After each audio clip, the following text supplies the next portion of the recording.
대통령의 영치금이 12억 원이라는 소문 들어보셨나요? 연봉의 무려 4.6배에 달하는 이 금액, 과연 사실일까요?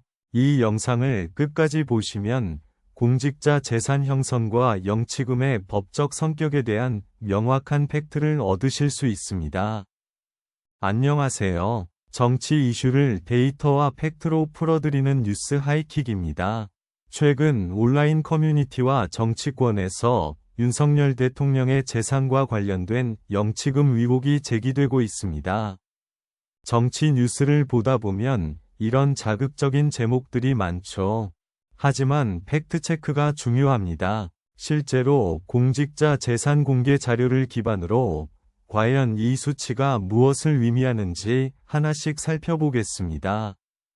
여러분, 공직자 재산 공개 시스템에 대해 얼마나 알고 계신가요? 1번, 매년 투명하게 공개된다. 2번, 잘 모르겠다. 댓글로 여러분의 생각을 남겨주세요. 먼저 영치금의 법적 성격을 이해해야 합니다. 영치금은 본래 수용자나 구금자가 맡겨둔 돈을 의미하는데, 이번 논란은 일반적인 재산 증식 과정과 혼동되면서 발생했습니다. 정부 공직자윤리위원회의 최신 공개 자료를 보면 대통령의 재산은 주로 예금과 부동산으로 구성되어 있습니다. 12억이라는 수치가 어디서 나왔는지 그 근거를 추적해 보겠습니다. 보통 대통령 연봉 대비 재산 형성이 빠르다는 의혹은 대부분 부동산 가치 상승분이나 이전 직업에서의 자산 축적 과정을 간과한 경우가 많습니다. 잠시 쉬어가는 시간입니다. 우리나라 공직자 재산 평균은 얼마나 될까요? 5억 이하일까요?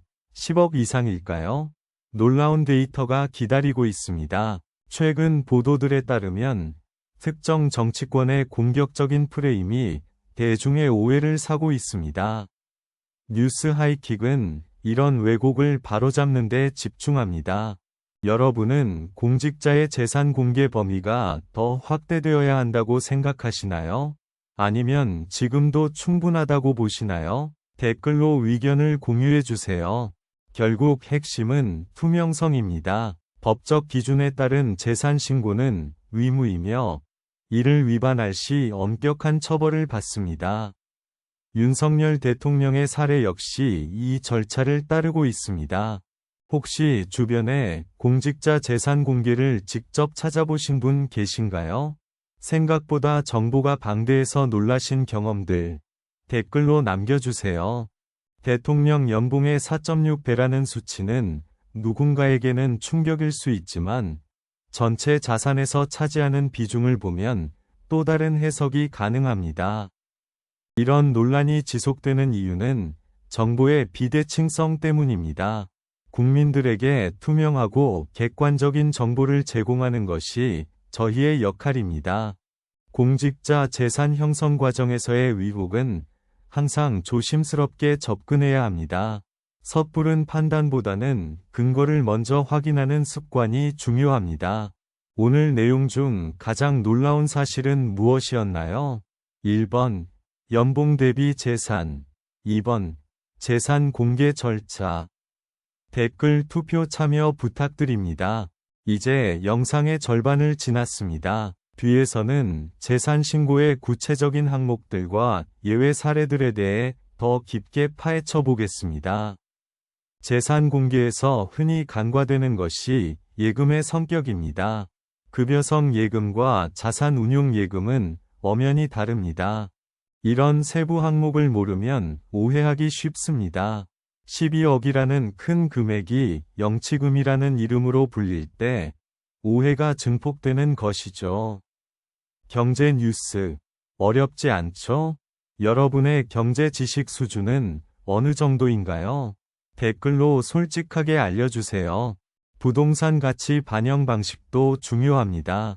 공시지가와 실거래가의 차이가 재산 신고액에 반영되면서 오차가 발생합니다. 우리는 왜 이런 정보에 민감할까요? 아마도 공정함에 대한 갈망 때문일 것입니다. 공직자라면 더욱 투명해야 한다는 국민적 요구죠. 이번 이슈를 통해 우리 정치가 한 단계 더 성숙해지길 바랍니다. 비판은 하되 팩트에 기반한 비판이 필요합니다.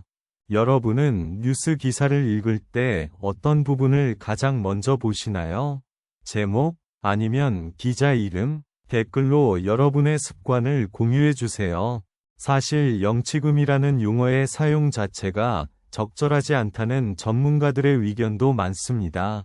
엄밀히 말하면 재산 신고 대상 금액이죠. 이런 사소한 용어 하나가 국민들의 오해를 낳습니다. 정확한 정보를 공유하는 것, 그것이 가장 큰 팩트체크입니다. 대통령의 재산 공개는 법적 의무입니다. 우리가 이를 감시하고 지켜보는 것은 민주 시민으로서의 권리입니다. 혹시 오늘 영상 보면서 궁금한 점이 또 생기셨나요? 질문 남겨주시면 다음 영상에서 답변해 드릴게요. 자, 이제 결론을 향해 가고 있습니다. 12억 논란의 핵심은 무엇이었나요? 결국 정보의 혼선과 해석의 차이였습니다. 우리가 오늘 배운 내용을 토대로 앞으로의 정치 이슈를 더 현명하게 바라볼 수 있을 것입니다. 정치 이슈는 항상 복잡합니다. 하지만 한꺼풀만 벗겨보면 진실이 보입니다. 여러분이 생각하는 최고의 정치 뉴스 채널은 어디인가요? 저희 채널이 여러분께 도움이 되길 바랍니다. 영치금 논란은 해프닝으로 끝날 가능성이 높습니다. 하지만 시스템에 대한 의무는 남겨두어야 합니다. 오늘 분석이 여러분의 판단에 도움이 되었길 바랍니다. 다음에 더 깊이 있는 내용으로 돌아오겠습니다. 정치 이슈는 계속됩니다. 저희와 함께 팩트를 확인하며 건강한 정치 문화를 만들어 갑시다. 마지막으로 지금 가장 궁금한 정치 이슈는 무엇인가요? 댓글로 주제 신청받습니다. 우리가 함께 나누는 이 대화들이 모여 더 좋은 사회를 만듭니다. 끝까지 시청해주셔서 감사합니다. 뉴스 하이킥은 항상 여러분 곁에 있습니다. 다음 시간에는 더 놀라운 정보로 여러분을 찾아뵙겠습니다. 기대해주세요.